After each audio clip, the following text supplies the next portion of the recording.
आज हम तुम्हें एक बनमानुस का हाल सुनाते हैं। सामने जो तस्वीर है उससे तुम्हें मालूम होगा कि बनमानुस न तो पूरा बंदर है न पूरा आदमी। वो आदमी और बंदर के बीच में एक जानवर है, मगर वो बड़ा बलवान होता है और आदमियों को बड़ी आसानी से मार डालता है। वो अधिकतर अफ्रीका के जंगल में पाया जाता है।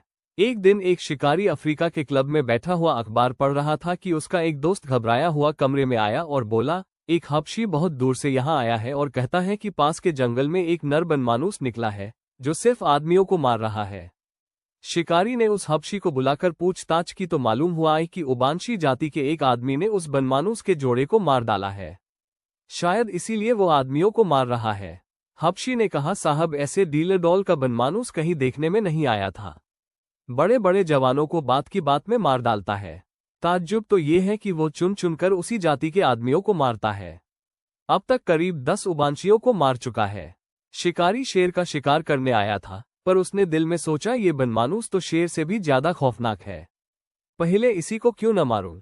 दूसरे दिन उसने तड़के ही शिकार का सामान ठीक ठाक किया और उसी हबशी को लेकर जंगल की तरफ चल खड़ा हुआ। कई सिपाही भी मौजूद थे। वे भी अपनी छोलदारियां और बंदूकें लेकर चलने को तैयार हो गए। हबशी राह दिखाता हुआ आगे आगे चलने लगा। दिन भर लगातार चलने के बाद वे लोग उबांशियों के गांव में पहुंचे। रास्ते में बहुत से जानवर मिले, पर बनमानुस का कहीं निशान तक न मिला। अफ्रीका के सब गांव करीब करीब एक ही तरह के होते हैं। गांव के बीच में उबांशियों के सरदार का झोपड़ा था, चारों ओर बांसों से घिरा हुआ था। एक बड़े डील डॉल का आदमी कंधे पर बंदूक रखे झोपड़े के सामने टहल रहा था। शिकारियों की खबर पाकर उबांशी सरदार उनसे मिलने आया और फौजी सलाम करके बोला, आप लोग खूब आए। अब मुझे उम्मीद है कि बनमानुस जरूर मारा जाएगा। हम लोगों का तो घर से निकलना मुश्किल हो गया है। शिकारी ने गरुड़ के साथ कहा, हाँ देखो क्या होता है, आए तो इसी इरादे से है। शिकारियों ने सरदार के झोपड़े के पास ही अपनी छोलदारियां लगा दी और पेट देवता की पूजा करने की फिक्र करने लगे कि अचानक किसी के कराहने की आवाज आई, जैसे उसका कोई मर गया हो। शिकारी ने पूछा, ये कौन रो रहा है? हबशी ने घबराई हुई आवाज में कहा, हुजूर यह वही बनमानुस है। दिन भर अपने मुआ जोड़े के पास बैठा रोता है और रात होते ही इधर उधर घूमने लगता है।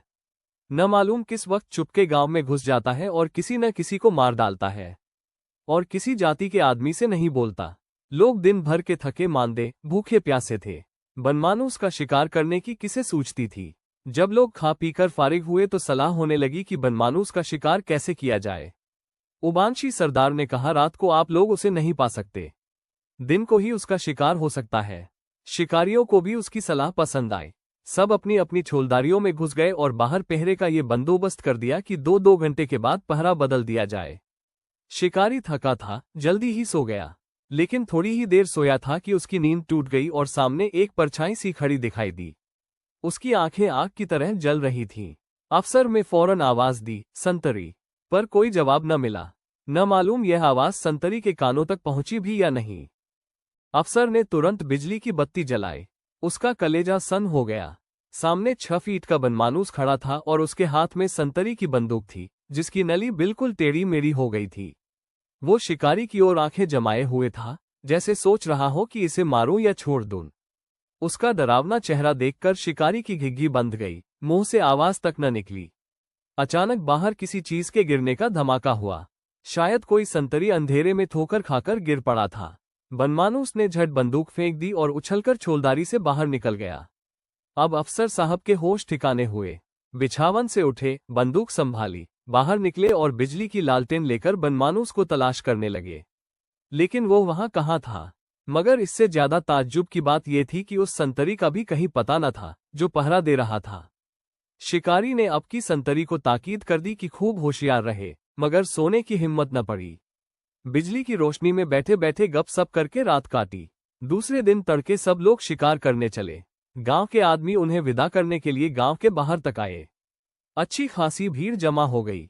शिकारी लोग झाड़ियों की आड़ में चलने लगे, जिसमें बनमानुस उनकी आहट पाकर कहीं भाग न जाए। हृपशी को वो जगह मालूम न थी जहां मादा बनमानुस मरी पड़ी थी। उसी के पीछे पीछे लोग चले जा रहे थे। जाते जाते रास्ते में एक जगह बड़ी बदबू आने लगी। हबशी सहम कर ठिठक गया और कान लगाकर सुनने लगा। वहीं रोने की आवाज सुनाई दी। शिकारी ने अपने साथियों से कहा, तुम लोग बंदूकें तैयार रखो, मैं आगे आगे चलता हूं। मगर अभी 200 कदम भी न गया था कि उसे वो बनमानूस नजर आया। मगर वो अकेला न था, उसके जोड़े की लाश भी वहीं पड़ी हुई थी। बनमानूस उस लाश पर झुका हुआ अपने दोनों हाथों से छाती पीट पीट कर रो रहा था। उसके चेहरे से ऐसा मालूम हो रहा था मानो वो अपने जोड़े से कह रहा था कि एक बार फिर उठो, चलो ये देश छोड़कर उस देश में जाकर बसे जहां के आदमी इतने निर्दयी, इतने कठोर नहीं है। जब वो देखता था कि उसके इतना समझाने पर भी मादा न बोलती है और न हिलती है, तो वह छाती पीटकर रोने लगता था। ये हाल देखकर शिकारी का दिल दर्द से पिघल गया। बंदूक उसके हाथ से गिर पड़ी, शिकारी का जोश ठंडा हो गया। साथियों को लेकर वो डेरे पर लौट आया। सब लोग वहां बैठकर बातें करने लगे। देखो, जानवरों में भी कितनी मोहब्बत होती है। लाश सड़ गई है, मगर नर अभी तक उसे नहीं छोड़ रहा है। उबांशियों ने ये बहुत बुरा काम किया कि उसके जोड़े को मार डाला। अभी यही बातें हो रही थी कि देखा कई आदमी एक लाश लिए चले आ रहे हैं। शिकारी लाश को फौरन पहचान गया। यह उस संतरी की लाश थी। मालूम हो गया कि उसी बनमानूस ने रात को उसे मार डाला है। शिकारी क्रोध से अंधा हो गया। बोला, अब इस दुष्ट को किसी तरह न छोड़ूंगा। ऐसे खूनी जानवरों पर दया करना पाप है। आज उसका काम तमाम करके दी दम लूंगा। ये कहकर वो फिर उसी जगह जा पहुंचा जहां मादा मरी पड़ी थी। मगर अब की बनमानूस वहां न दिखाई दिया। तब ये लोग उसके पैर का निशान देखते हुए उसकी खोज में चले। आखिर एक पहाड़ी के नीचे से जहां एक पहाड़ी नदी बहती थी, बनमानूस आता हुआ दिखाई दिया। उसकी देह से बूंद बूंद पानी टपक रहा था। मालूम होता था अभी नहाकर निकला है। शिकारियों को देखते ही पहले तो वो गरज उठा, फिर किसी शोक में डूबे हुए आदमी की तरह छाती पीट पीट कर रोने लगा। वो लोग चुपचाप खड़े रहे। जब वो बिल्कुल पास आ गया तो अफसर ने उसके कंधे पर निशाना लगाकर गोली चलाई। वो जोर से चीखा और गिर पड़ा। उसका एक कंधा जख्मी हो गया था, पर वो तुरंत ही दूसरे हाथ के सहारे अफसर की तरफ दौड़ा। अफसर ने अब की उसकी छाती पर गोली चलाई। शिकारियों ने समझा उसे मार लिया, मगर वो झट एक चट्टान फांदकर भागा और जंगल में घुस गया।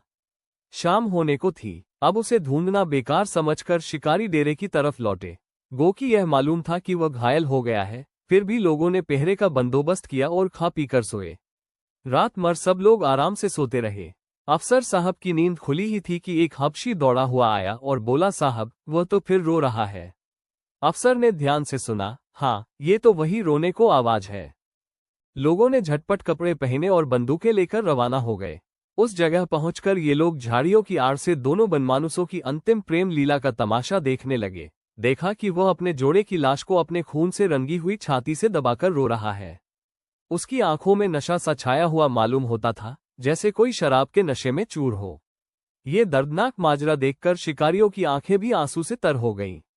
ये तो मालूम ही था कि वो अब चोट नहीं कर सकता। शिकारी उसके बिल्कुल पास चला गया कि अगर हो सके तो उसे जीता पकड़कर मरहम पट्टी की जाए।